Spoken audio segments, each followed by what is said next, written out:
Alright, so this is the first time I've shared one of my songs like this. And I know that I am pretty amateur at this. I think that this song turned out pretty good, but I'm sure there are a lot of ways to optimize my workflow, the way that I'm using the controls in here, and of course, the audio itself, EQ and whatever else. So anyway, let's talk a little bit about what I've got going on here. It's a pretty simple, at least quantity of tracks wise song, but there's a lot of stuff going on in here. So the EQ is kind of interesting. There's some parts that are a little weird.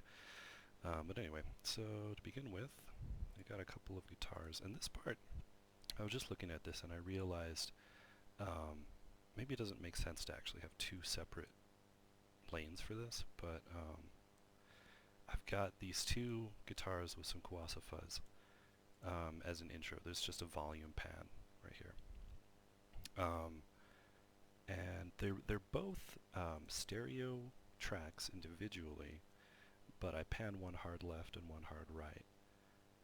They all go to one bus though, so in the end they have the same effects chain. So is this, because of the panning, different than just having one simple stereo channel or lane? I have no idea, but it sounds cool, so I guess we'll just leave that for now.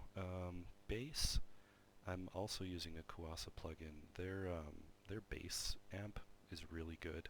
I love their tones. So that's that one. The guitars are all pretty much, I think they're all just IK Multimedia, these orange guys, which sound really good. I really like the tone, but also they're kind of expensive. So the Kawasa ones,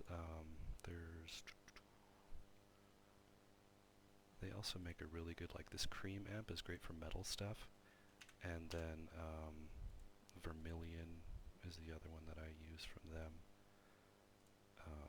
This is great for just really any kind of guitar. You can go heavy, light, whatever. They've got the tones on this are very nice.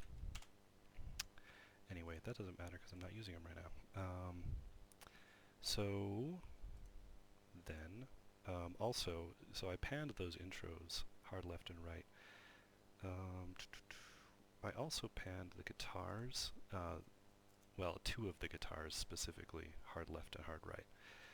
It makes a pretty cool effect once they kick in over here, but then everything else is centered with a little bit of EQ here and there on the buses. So the guitar, the heavy guitar bus, we're just bumping a little bit there. The other guitar bus, nothing. So then I guess, I know that the bass, I'm bumping up the really sub stuff. Based on a video I was watching, I think I might want to bump this up a little bit too for smaller speakers, but I don't know. I mean, I'm not going to be releasing this. This is going to an actual professional engineer later on. The drums are live, and they were recorded and sent to me, and the only thing I put on here is a little bit of compression. They sound great though by themselves, so I didn't think I really needed to do much to that.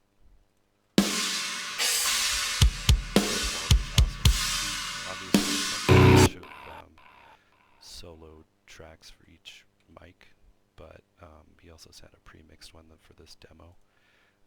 I'm not intending on ever being professional with this stuff, but it's fun as a hobby, so I'm trying to learn more.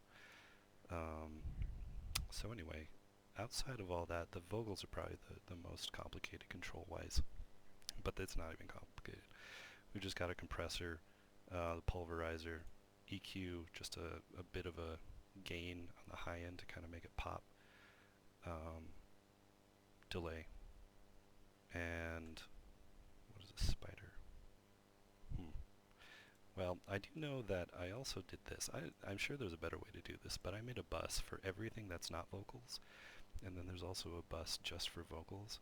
And the not bus, the not vocal bus, is side-chained from the vocal bus, just to let the vocals kind of sit on top of everything else, because it's kind of a thick mix by itself. So just everything that's not vocals gets squished a little bit. There's not a whole lot going on there, but it's noticeable when it's not there.